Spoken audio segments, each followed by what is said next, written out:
Assalamualaikum warahmatullahi wabarakatuh. Nama saya Ida Ayu Dewi Arlita Tanjung Sari, biasa dipanggil Dewi.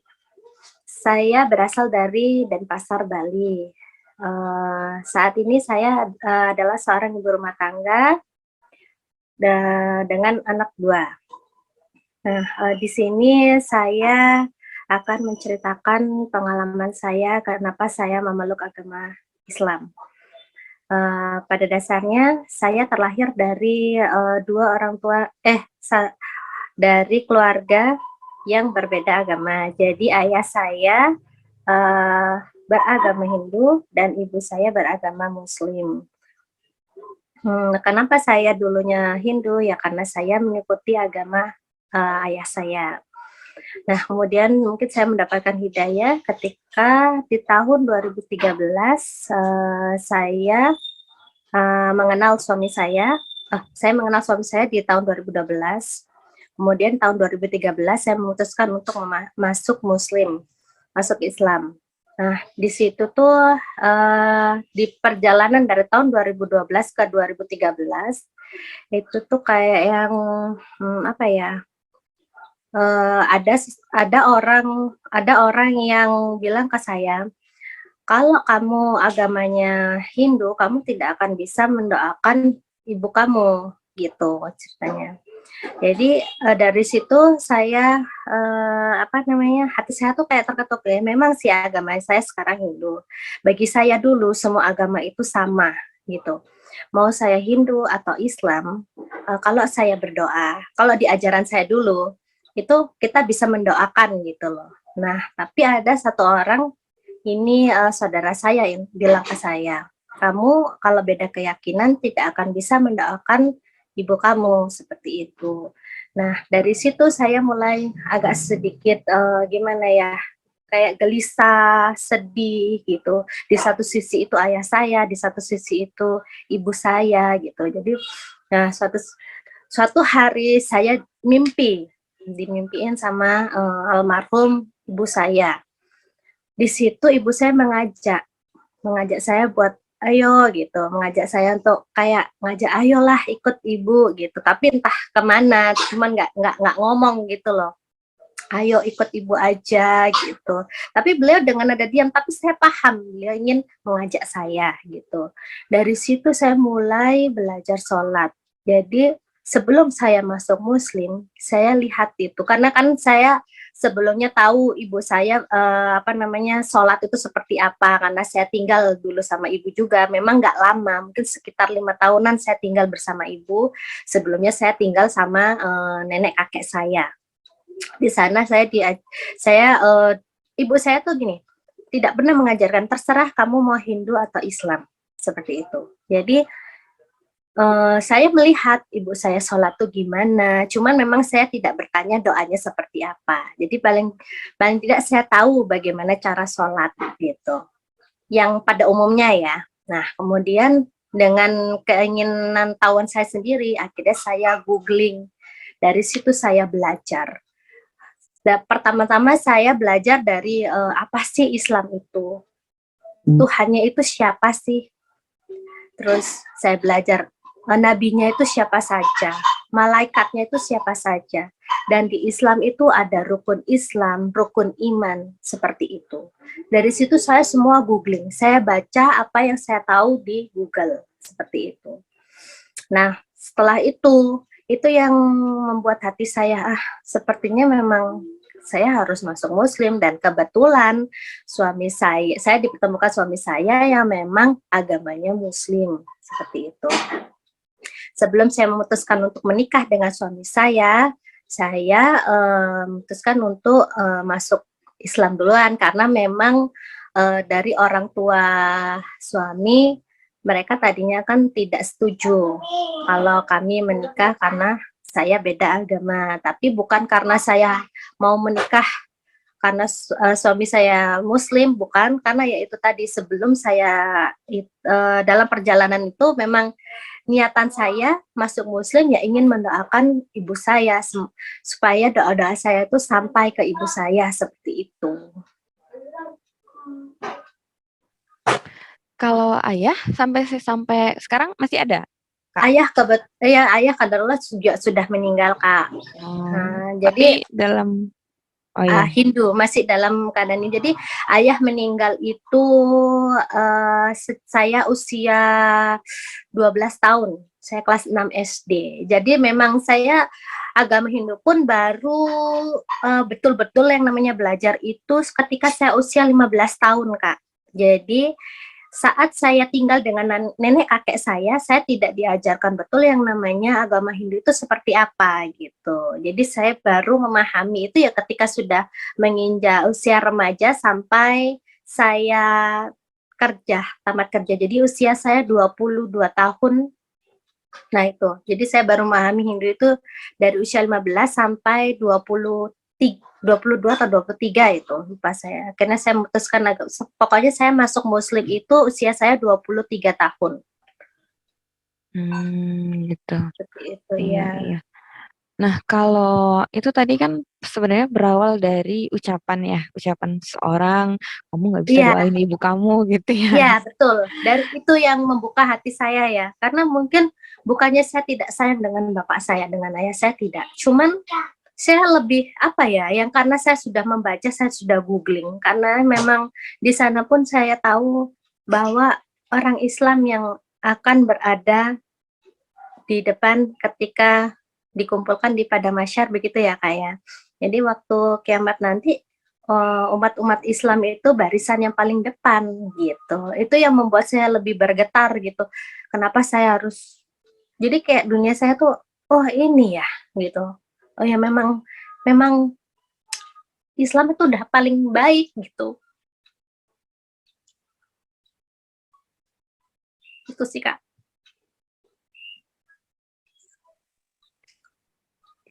Kalau bisa dibilang kan tadi ya Islam itu udah yang paling baik gitu.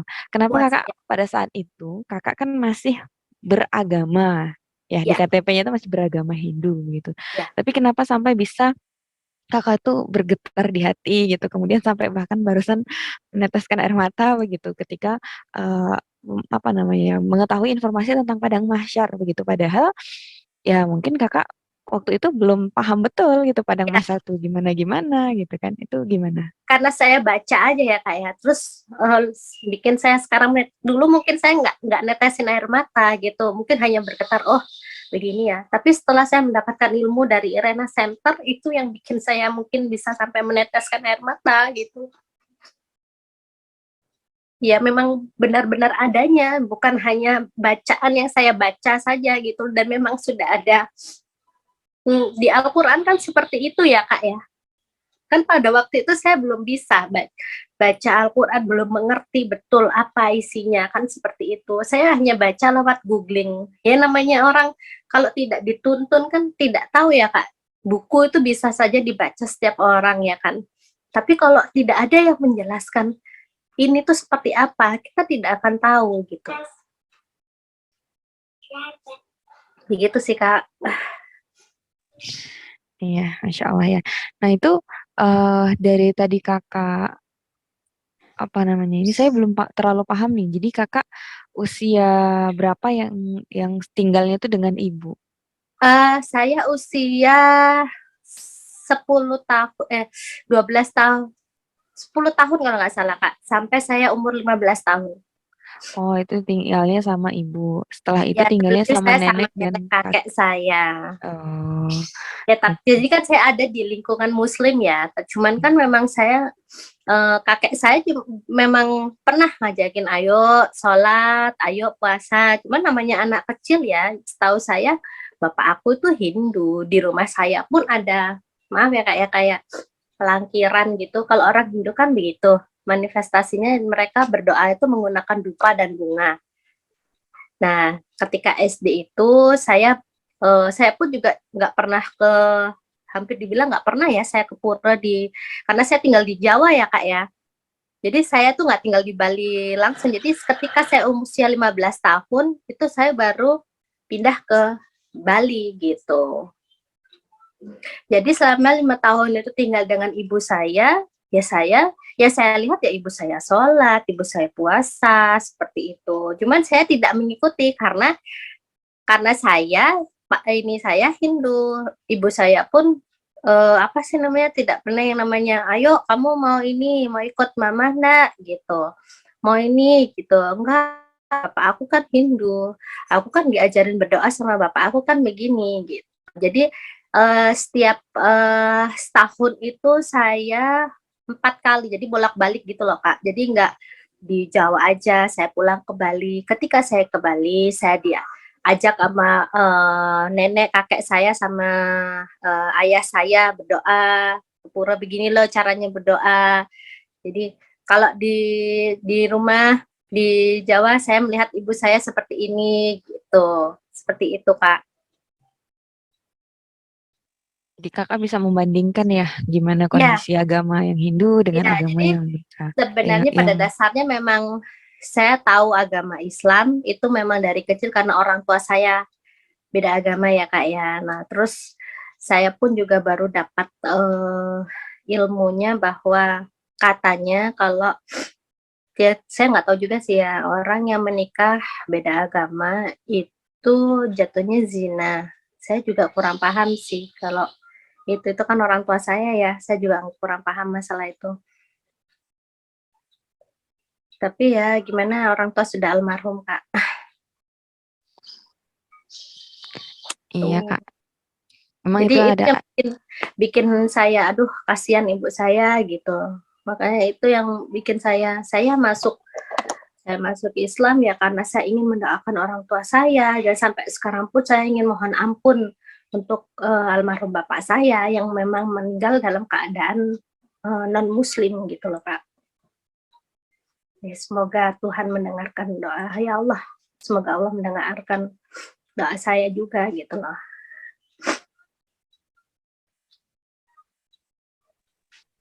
Masya Allah ya, ini nanti silahkanlah mungkin ya kita terus belajar ya Kak untuk ilmu Islam itu ya. Nanti kita sembari belajar, nanti kita ke depannya tahu hukum-hukum lah tadi ya. Apakah misal laki-laki dan perempuan non Muslim dan Muslim itu ketika menikah itu bagaimana hukumnya, kemudian bagaimana mendoakan orang yang bukan Muslim hukumnya dan seterusnya begitu. Nah ini menarik tadi Kak terkait dengan orang yang menyampaikan bahwa kalau kamu nggak beragama Islam, kamu nggak bisa mendoakan orang tua kamu, khususnya ibu ya, ibu Ya, begitu. Nah, selanjutnya dari situ kakak sampai bermimpi ke ibu gitu. Berarti kakak kepikiran terus dong ya gitu. iya, kepikiran. Dari sana benar-benar saya kepikiran yang namanya, karena kan memang saya cenderung lebih dekat dengan ibu saya Kak. Karena bapak saya di Bali, ibu saya di Jawa. Dan biasa saya tinggal dengan ibu saya pun nggak lama.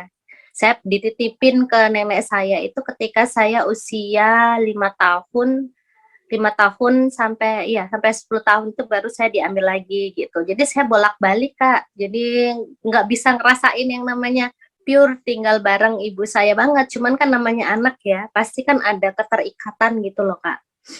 Saya itu baru sebentar gitu loh merasakan kasih sayang ibu saya gitu. Karena sekarang kita kan jadi seorang ibu ya, apalagi sekarang ini perasaan saya tuh udah aduh benar-benar yang minta minta di apa namanya, mohon ampun banget lah untuk kedua orang tua saya gitu. Kalau memang diperkenankan besok ketemu suatu saat nanti gitu. Alasan sih itu aja sih Kak sebenarnya. Itu yang bikin saya apa namanya, masuk Muslim tuh ya itu. Awalnya Sampai dari situ. Iya, sampai suami saya mikir, ah kamu mau menikah dengan saya karena saya Muslim. Sebenarnya bukan dari situ juga sih. Saya ya pas mungkin ya sudah jodohnya, ya sudah takdirnya ya. Dari sekian banyak orang di Denpasar, kalau Denpasar kan tahu sendiri ya Mbak, di Bali ini kaum Muslim itu kaum minoritas gitu loh, ya kan. Kenapa saya harus jauh-jauh gitu loh, maksudnya banyak itu orang yang seiman dengan saya dulu gitu loh. Tapi kenapa harus kamu ya, memang udah ketetapan Allah ya kan. Ya sudah memang takdirnya gitu loh. Kalau bisa dibilang kan seperti itu ya Kak ya. Dan Pak dari Bali ini mayoritas kaumnya umat Hindu. Tapi kenapa saya harus menikah dengan seorang muslim gitu loh. Seperti itu. Ya itu kembali lagi sih dengan makanya saya masuk Islam tuh bener-bener buat saya sih amazing banget, maksudnya bersyukur ya, maksudnya nggak disangka-sangka dapat jodoh juga orang muslim, jadi pas banget memang waktu itu kita ini memutuskan untuk ya sudah, saya masuk muslim bukan pure karena saya harus menikah dengan kamu, tidak, tapi ada alasan penting yang memang saya ingin mendoakan. Jadi suami saya tuh baru ngajarin saya mengenai agama itu ya ketika saya sudah ini menikah, tadi sebelum-sebelumnya, makanya dia kaget, loh kamu kok tahu Nabi itu ada 25, loh kamu kok tahu malaikat itu ada 10, ya sekarang kan zaman canggih, kalau saya nungguin kamu belajar ya nggak ngerti-ngerti gitu loh. Maksudnya Islam itu harus gimana dulu, harus syahadat dulu, baru saya bisa masuk Islam gitu. Saya jadi, ya itu Kak. Ya, Masya Allah ya Kak ya. Nah, sebelum masuk Islam nih, sampai Kakak akhirnya mantap untuk pindah agama, itu apa yang membuat Kakak, alasannya itu apa gitu, yang membuat Kakak benar-benar udah fix ini yang benar, dan saya akan milih ini gitu. Apa alasan yang paling kuatnya? Alasan paling kuat saya karena itu tadi orang tua saya ingin mendoakan, karena saya ingin nanti suatu saat bisa berkumpul kembali dengan orang tua saya, karena saya merasakan masih kurang gitu loh. Di dunia ini masih kurang saya berkumpul bersama orang tua saya gitu, apalagi dengan ibu saya. Itu Kak, alasan terpenting saya. Terkait dengan misal ada dalil apa begitu yang Kakak baca setelah googling, itu adakah? Terkait itu sih enggak sih Kak, enggak ada sih. Ya itu aja sih yang menguatkan saya sampai saat ini, ya itu orang tua saya, ibu saya. Tapi kan pasti ada alasan Kak, maksudnya Kakak yakin, oh ini nih memang bener agama yang bener Oh iya, kayak gitu. iya betul. Ya itu tadi yang ketika kita menjadi seorang muslim dan kita meninggal dalam keadaan muslim, yaitu karena kita akan ada di barisan pertama ya pada saat kiamat nanti ya. Itu yang menjadi apa namanya konsiderasikan saya ya, apa sih namanya Kak? Jadi yakin gitu loh, agama Islam itu memang benar-benar, oh iya ini lagi yang bikin saya yakin Kak, Tuhan di Islam itu hanya satu, Allah. Itu yang bikin saya yakin. Kalau di Hindu, Tuhannya itu banyak. Ya memang satu, cuman mereka itu ada dewa ini, dewa itu, dewa ini gitu. Itu yang bikin saya ragu. Dari situ udah saya mikir, ini nggak benar gitu loh. Jadi ya udah, agama ibu saya ini yang benar gitu loh. Ya udah, akhirnya itu yang memutuskan saya. Dan sebelum ada orang yang ngomong kamu tidak akan bisa mendoakan ibu saya, akhirnya saya memutuskan itu masuk agama Muslim itu. Itu yang bikin saya kuat itu bahwa Allah, Tuhannya orang Islam itu cuma satu, Allah, itu aja. Itu yang bikin saya yakin Kak. Berarti konsep ketuhanannya ya Kak ya? Iya, betul. Itu juga menjadi saya, karena saya terlalu banyak berpikir fokus sama ibu saya jadi lupa. Itu ya saya pelajarin sih Kak sebelum saya ini ya masuk Muslim. Ya, itu Masya Allah ya, memang apa namanya, satu-satunya agama dengan konsep ketuhanan yang jelas itu memang cuma Islam Kak. Iya. Cuman Islam gitu. Karena kita ya, tanya misal orang Kristen gitu kan. Iya. Saya berinteraksi lah gitu dengan beberapa dari mereka gitu. Dan ada yang memang agak deket dengan saya tanya gitu, sebenarnya Tuhan kamu tuh yang mana sih gitu, ada berapa, satu atau tiga begitu. Ya.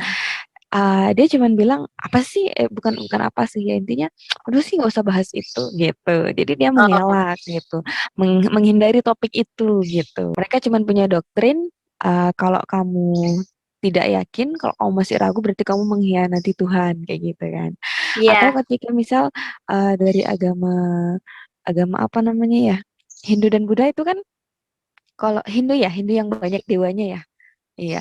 Kok Hindu itu kan memang eh apa namanya? Dewanya tuh banyak sekali ya. berikut yang kita sembah itu kan eh, kayak contohnya yang saya bilang tadi Kak, pelangkiran tempat bukan seperti masjid. Dan itu tuh kenapa sih harus membutuhkan bunga dupa seperti itu? Kalau di Islam kan kita hanya membutuhkan sajadah dan mukena bagi yang ini ya, yang perempuan gitu. Dan cukup di masjid kita berdoa, itu aja sudah ini. Kalau di Hindu kan harus ya banyak sekali lah, rentetannya itu banyak gitu loh Kak. Dan itu yang bikin saya kenapa ada ini, harus ada itu gitu. Nah, katanya Tuhan kalau ini apa namanya, istilahnya, kalau saya ya, bukannya saya menjelekkan, tidak. Cuman mau beribadah itu juga butuh uang gitu loh Kak. Jadi mereka harus dupa kalau kita nggak beli, mana ada gitu. Kalau mau bikin sendiri kan nggak mungkin. Bunga, canang yang biasa mereka pakai untuk sembahyang, itu pun butuh, kita kita kita butuh itu juga beli gitu loh. Kita bikin sendiri juga bisa, tapi kan kita juga beli gitu loh bahannya, bunganya gitu. Kita harus beli gitu. Jadi apa-apa itu, apalagi kalau orang sudah meninggal, itu pun harus membutuhkan uang banyak kalau di agama Hindu seperti itu. Jadi mereka itu, kalau saya perhatikan ya, saya menilai sini ya, pribadi nih Kak, saya pribadi, mereka orang Hindu itu kerja keras buat mereka bekal mati gitu. Kalau di Muslim, kita cukup dengan melaksanakan kewajiban kita sebagai seorang Muslim, yaitu sholat, puasa wajib, membaca Al-Quran. Nggak perlu mengeluarkan biaya gitu loh. Itu yang jadi concern saya juga gitu loh Kak. Cukup dengan kamu sholat wajib sesuai dengan aturannya gitu. Benar-benar yang sholat khusyuk dengan doa-doanya seperti itu, membaca Al-Quran gitu. Kalau di Hindu tuh enggak Kak. Setahu saya mereka bekerja untuk mengumpulkan uang karena untuk biaya ngaben itu besar, tidak murah. Kalau mereka dengan keadaan tidak ada uang, mungkin dikubur, tapi kan juga perlu biaya mereka gitu. Jadi banyak sekali yang bikin saya, aduh, ternyata orang Hindu itu seperti ini ya gitu. Tuhan yang bikin saya bingung, banyak sekali juga dewa-dewanya. Memang Tuhannya satu, yaitu maaf nih Kak ya, saya sebut ya, Tuhannya yang Widi. Mereka punya dewa-dewanya. Kalau saya artikan, kalau dewa-dewanya itu kan seperti Nabi lah mungkin ya, tapi nggak ada yang sama ya Kak ya, mungkin seperti itu. Tapi mereka menyembah mereka, berarti kan itu kan sama dengan Tuhannya gitu loh, yang mereka sembah gitu. Iya, iya. Nah, kalau di agama yang Hindu itu sendiri, sebenarnya saya cukup bingung tuh, kayak ada dewanya tuh banyak banget. Sebenarnya Eh, dewanya itu tiga Kak. Orang Hindu itu percaya dengan Brahma, Wisnu, Siwa. Dewa itu ada tiga itu Kak. Nah, mm, orang Hindu itu berdoa satu hari itu 3 kali. Pagi pukul oh, 6, siang 12, sore pukul 6. mm, Jadi itu mereka berdoa di, kalau namanya tempat berdoanya mereka kan tergantung orangnya berkasta atau tidak ya. Tapi mereka biasa sebutnya merajan, bukan pura. Jadi pura itu khusus, itu untuk dewa-dewa yang memang uh, melinggih, apa ya bahasa Indonesianya melinggih itu, yang bertempat di sana gitu loh. Jadi di sini kan banyak pura. Kalau kita kan masjid ya, masjid atau musola ya kan Kak, di mana orang itu bisa tempat suci lah, di mana rumahnya Allah gitu. Cuman satu sebutannya masjid atau musola, di mana kita bisa sholat di situ. Kalau di sini tuh, di sini pura apa, nanti dewanya ini beda, di sini pura apa dewanya ini gitu. Tapi memang di satu satu pura itu pasti selalu ada Brahma, Wisnu, Siwa gitu, seperti itu. iya. Tapi ya itu memang ini ya, tiga juga berarti ya yang disembah juga. Gitu. Iya, Nah, banyak Kak, nggak tiga aja, banyak. oh banyak. Ya setahu saya dewa laut, air, Oh gitu. dewa Baruna namanya Kak. Jadi kalau Kak Zaitun pernah ke Bali, orang Hindu yang mau berenang gitu ya. Dia kan biasalah yang berenang ke laut, ke pantai. Mereka selalu bawa canang dan dupa. Mereka berdoa dulu, minta keselamatan gitu. Istilahnya begitu. Terkait dengan misalnya sistem kasta gitu. Karena kalau dalam orang Islam sendiri memang ada orang kaya, ada orang miskin, itu alamiah ya Kak ya. Di setiap tempat, di setiap masyarakat itu ada begitu. Iya, Bertanya-tanya mungkin. betul. Itu juga jadi pertanyaan saya. Maksudnya saya kan juga mau takdir saya lahir dari kasta tinggi Kak. Nama saya kan Ida Ayu. Kakak bisa searching deh. Ida Ayu itu kasta tinggi. Jadi kita Ida Ayu ini istilahnya itu penasehatnya raja. Ida Bagus. Karena saya cewek, jadi Ida Ayu namanya. Kalau laki-laki, Ida Bagus. Nah, di atasnya itu sejajar sih kalau nggak salah. Itu Cok namanya. Cok itu rajanya orang Bali gitu. Sebenarnya Hindu ini kalau dibilang apa namanya Kak, Hindu yang benar-benar masih adatnya, budaya masih kental banget ya di Bali. Tapi kalau melebar lagi kita bicara tentang Hindu, itu contohnya kalau di India, Hindunya tuh udah beda lagi Kak, gitu. Mereka perginya ke kuil, gitu. Cuman itu nggak saya pelajari, makanya saya bingung kenapa ya di Hindu di India dan di Bali itu beda gitu, di Indonesia tuh beda gitu loh. Tapi ada beberapa orang Hindu di Bali yang mengikutin ajaran orang India gitu Kak. Itu kadang yang bikin, kalau di Islam kan kita memang percaya adanya Allah itu satu ya Kak ya. Tapi ada beberapa orang yang bilang Islam kejawen. Loh, orang Islam kok pakai kayak begituan? Pasti ada lah Kak ya. Itu juga itu masih jadi pertanyaan saya kan. Ada orang muslim seperti itu kan. Itu Islam kejawen, masih percaya begini begitu, bikin apa sih namanya, kadang kalau misalnya apa selapan gitu ya, apa sih Kak, kalau misalnya punya anak ini harus bikin bubur ini loh, kita kan muslim, boleh nggak sih bikin gituan, kadang itu kata kita, saya berpikirnya seperti itu. John kemarin sempat tanya sama almarhum Ustazah Isma, ya memang ada yang seperti itu yang kejawen, tapi sebenarnya Islam itu ya Allahnya cuma satu, nggak perlu kayak begitu-begituan. Yang penting kita melaksanakan sholat wajib. Yang saya terima ya dari pemahamannya, dari ininya Ustazah almarhum Ustazah Isma, kita melaksanakan sholat wajib, puasa wajib, dan apa namanya, aduh, saya lupa jadi pokoknya kita ya melaksanakan perintah Allah dan menjauhi larangan Allah, itu aja sih. Karena kan saya mikir kalau Islam itu kan kayak musyrik gitu loh Kak gitu. Baik, Masya Allah ya Kak ya. Jadi sebenarnya bisa dibilang tadi terkait dengan Kakak ingin mendoakan ibu, itu salah satu dorongan utama begitu. Tapi sebenarnya Iya. sudah banyak faktor yang membuat Kakak bertanya-tanya tentang agama Kakak gitu. Jadi semua Ya, itu menjadi faktor pendukung sampai akhirnya Kakak oke, Islam itu adalah agama yang benar dan agama saya yang lama ini ya, karena tidak Tuhan benar. cuma satu ya Allah itu aja Kak. Iya, Masya Allah ya Kak ya. Lalu Ya, kemudian Alhamdulillah Allah pertemukan dengan orang yang calon suami yang Muslim juga begitu. Jadi iya nyambung ya, betul. Iya, nggak yang bersambut. Nah itu eh, ada pergolakan batin nggak itu Kak sebelum Kakak masuk Islam itu? pastinya Kak, pastinya itu ada. Tadi antara saya ya jadi concern saya itu kalau saya masuk Muslim, saya tidak bisa mendoakan bapak saya kan begitu.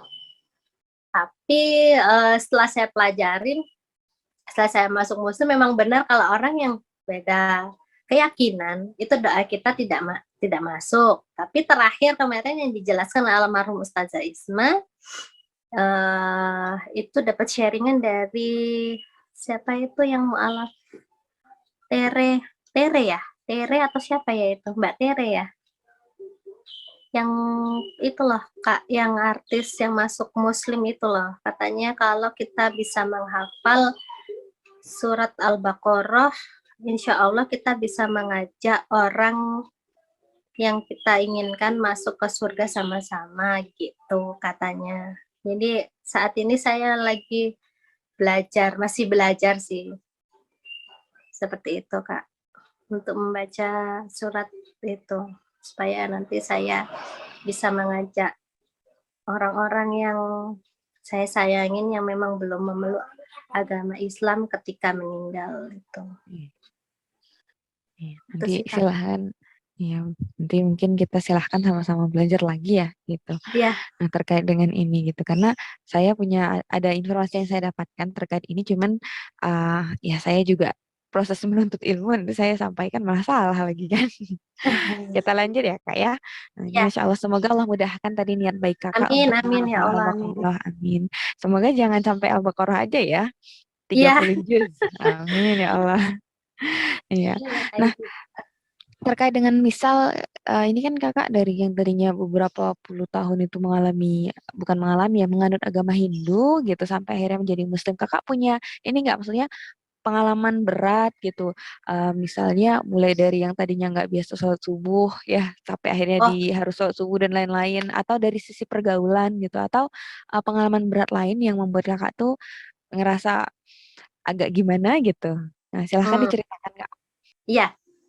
Jadi wajar ya orang yang baru pertama kali belajar itu, orang yang baru dapat hidayah ya, nggak langsung sama teman langsung aku harus begini-begini. Ada kalanya memang saya waktu merasa kayak paling berat gitu, contohnya ya, sholat subuh, karena kan saya nggak biasa bangun pagi banget. Kalau di agama sebelumnya saya mau berdoa jam 7, jam 8 itu nggak apa-apa gitu. Padahal sama aja jam 6 teng itu udah mulai, tapi mereka tidak menentukan harus jam berapa bangun, ini tidak. Yang penting kamu melaksanakan, kamu berdoa kepada saya gitu. Kalau di Muslim kan semua ada waktunya ya. Kalau subuh pukul, misalnya kalau di Denpasar, kita subuh jam 5 kurang 5. Jadi kita harus menyesuaikan gitu. Terus yang bikin saya berat pertama kali adalah puasa. Karena kan dulu di Hindu memang yang namanya puasa itu ada, tapi tidak 1 bulan full gitu. Jadi mereka itu berpuasa pada saat nyepi. Pada saat nyepi itu mereka puasa seharian. Bisa dari jam 6 pagi sampai jam 6 pagi besoknya. Ngebayangin itu berapa jam itu. Kalau kita di Muslim kan saat subuh sampai maghrib. Nah itu aja saya baru pertama kali belajar dan ngerasain tuh gimana ini. Dari situ saya juga belajar. Oh ternyata kita belajar puasa itu ada ininya, kita belajar puasa itu untuk biar kita tahu gitu orang-orang di luar sana yang kayak seperti fakir miskin yang tidak bisa makan itu seperti apa rasanya gitu. Jadi kita bisa merasakan ininya mereka, penderitaannya mereka gitu. Seperti itu. Itu sih yang bikin saya ini Kak, yang bikin saya agak berat itu ya. Bangun, sholat, dan harus tepat waktu ya, gitu. Yang masih belum bisa ini jam sekian gitu. Berikut setelah saya mengenal adanya sholat sunnah, belajar sholat sunnah, itu pun ada yang namanya sholat tahajud yang memang harus kita lakukan pada saat orang lain masih tidur enak. Kita kalau ingin hajat kita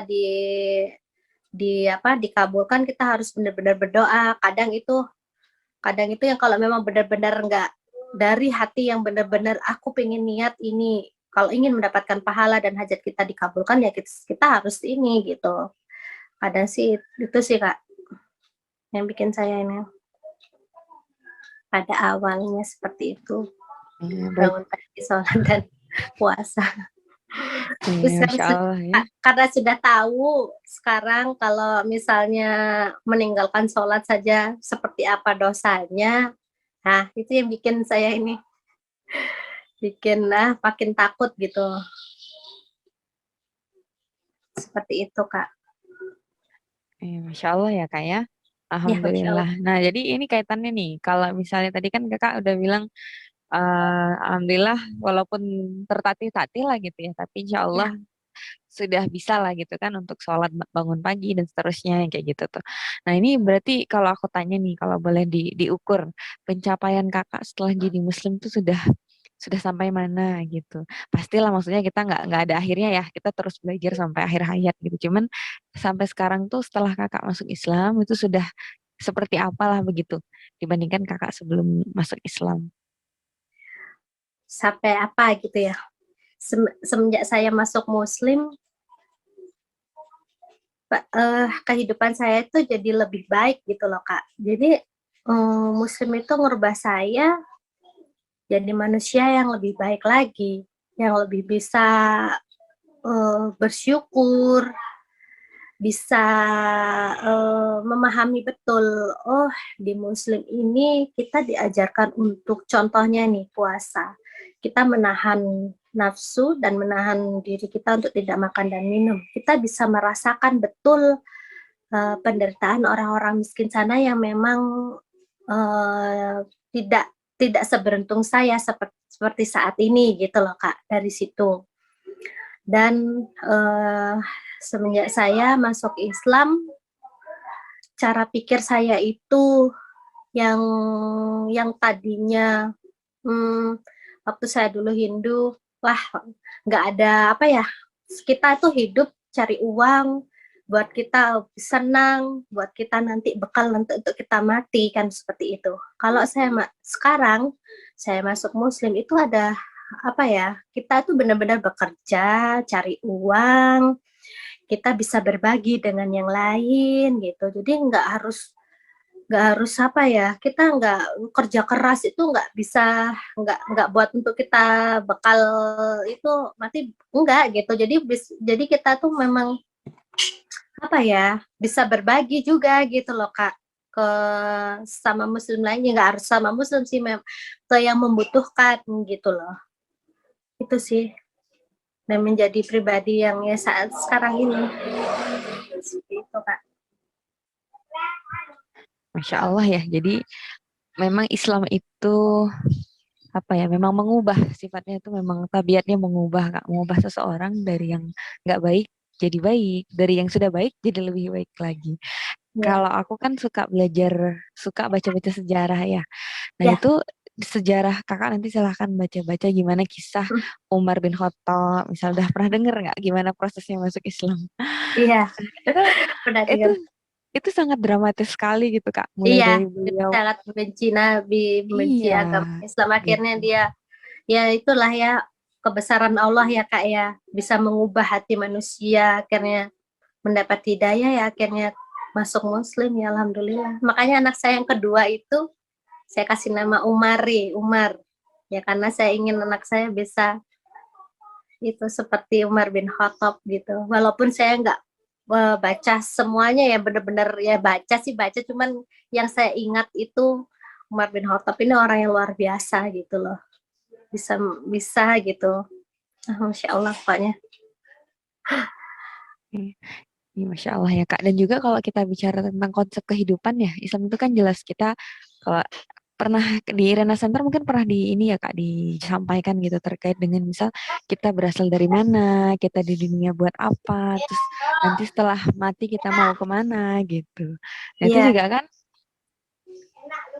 apa ya, bener-bener ngebuat kita itu nggak lagi cuman sekedar kayak kayak kata kakak tadi ya, nyari uang itu untuk kesenangan hidup dan untuk iya, modal mati gitu ya. Modal iya, mati ini kan biaya pemakaman, penguburan gitu kan.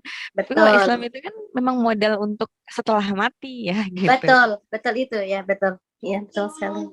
Jadi kita memang di Islam kan kita itu nggak cuma hidup di dunia itu kan cuma sementara ya, yang abadi itu kan yang di surga gitu ya, di akhirat gitu. Jadi kita benar-benar yang namanya balance ya Kak ya, namanya kita di dunia diajarkan seperti ini, kita hidup harus baik dengan orang supaya nanti kan untuk kita ya sendiri juga dapat ini pahalanya gitu kan nggak ya, seperti itu bekal kita juga gitu loh, seperti itu. kan keluarga tuh tadi dari dua agama yang berbeda ya Kak. Nah, Iya. kalau ketika Kakak pindah nih dari Hindu ke Muslim, bagaimana respon keluarga yang beragama Hindu, kemudian respon teman-teman Kakak mungkin? Kalau dari teman-teman sih mereka nggak ada sih Kak, karena kan saya kerja di hospitality ya. Jadi saya kerja dengan semua ini ya, agama teman saya tuh nggak cuma orang Hindu aja gitu loh, banyak gitu. Ada yang Islam, ada yang Kristen gitu. Cuman pada saat itu ya agamanya Muslim cuma satu orang aja sih, cuman nggak begitu dekat. Terus sih mereka, kalau dari keluarga besar bapak saya sih welcome. Kalau dari keluarga besar ibu saya ya sangat ini banget gitu. Wah, akhirnya kamu masuk Muslim gitu. Jadinya mereka bahagia gitu loh, senang. Jadi kan saya bisa mendoakan kakek nenek saya, saudara-saudara saya Muslim yang lainnya, seperti itu kan. Iya, Masya Allah ya Kak ya. Ya, Alhamdulillah ini bisa dibilang kisah Kakak termasuk yang apa ya, proses masuk Islamnya Insya Allah lah gitu. Nah, kalau untuk ini Kak, maksudnya setelah menjadi Muslim gitu, apa menurut bagi Kakak pribadi apa hal yang menenangkan gitu loh dari ajaran Islam ini dalam kehidupan Kakak lah gitu. yang menyenangkan ketika saya masuk Islam ya Kak ya. Betul Kak Zaitun, yang menyenangkan ya? Boleh yang menyenangkan, tapi yang menenangkan Oh, kan. menenangkan. Iya. Maaf Ya, Kak, gak apa. Kalau memang ada hal yang menyenangkan gitu kan, ya Masya Allah gitu. Silahkan menenangkan. di-share aja. Menenangkan, menyenangkan boleh. Menenangkan. Apa ya? Ketika saya masuk Muslim atau dalam ini ya, selama saya masuk Islam ya, yang menenangkan saya sudah tidak ini lagi yang bikin saya tenang. Saya masuk Islam itu saya nggak perlu khawatir lagi ketika saya meninggal nanti dalam keadaan Islam. Kalau kita akan ada berada di barisan yang pertama, tidak menutup ini ya, kita harus dengan syarat ibadah saya, perbuatan saya itu harus memang benar-benar sesuai dengan apa yang diperintahkan oleh Allah, seperti itu ya Kak ya. Tuh. Kemudian yang menangkan saya bisa mendoakan ibu saya dan orang-orang lain yang saudara-saudara saya memang sudah tidak ada yang seiman dengan saya, yang menenangkan saya seperti itu. Kemudian apa ya? Karena saya sekarang sudah ini mempunyai keluarga, jadi yang bikin saya tenang itu apa ya Kak ya? Dengan kebersamaan kita itu Kak, kita bisa eh, apa namanya sholat bareng gitu. Jadi benar-benar belajar agama itu sama-sama gitu. Walaupun ilmu saya belum banyak gitu, cuman saya paling enggak setelah saya masuk Islam saya bisa sharing gitu. Islam itu seperti ini loh Kak ke anak-anak saya. Allah ini seperti ini loh Kak, maksudnya menjelaskan bahwa Allah itu seperti ini, dalam artian Allah itu ada Asmaul Husna, seperti ini loh Kak, gitu. Ya gitu sih Kak, yang bikin saya senang. Jadi saya juga, menenangkan saya, jadi sambil mengingatkan juga kan ke suami saya gitu, bahwa Islam itu seperti ini, jadi kita saling sharing gitu loh Kak, kan walaupun suami saya lahir ini ya, lahir itu sudah Muslim ya, dalam keadaan Muslim. Cuman kan ilmu itu nggak semua sepertinya dia dapat gitu loh Kak. Ya mungkin pada waktu dia sekolah dia dapat, cuman kan nggak semua dia ingat gitu. Jadi setelah saya masuk Islam, banyak ininya, apa namanya, sharingnya. Misalnya, ya tahu nggak, ternyata itu ada hadisnya loh seperti ini. Ketika saya belajar kemarin di Era Center, sambil saya baca-baca buku yang lain, benar nggak sih ya kayak begini ya gitu. Kadang kan suami saya tidak tidak tahu betul gitu loh, karena kan kalau dipelajarin nggak cukup setahun 2 tahun ya Kak ya kita belajar itu, nah banyak gitu loh, seperti itu. dan menyenangkan buat saya Kak, itu yang menyenangkan buat saya. Masya Allah ya Kak ya, luar Iya. biasa.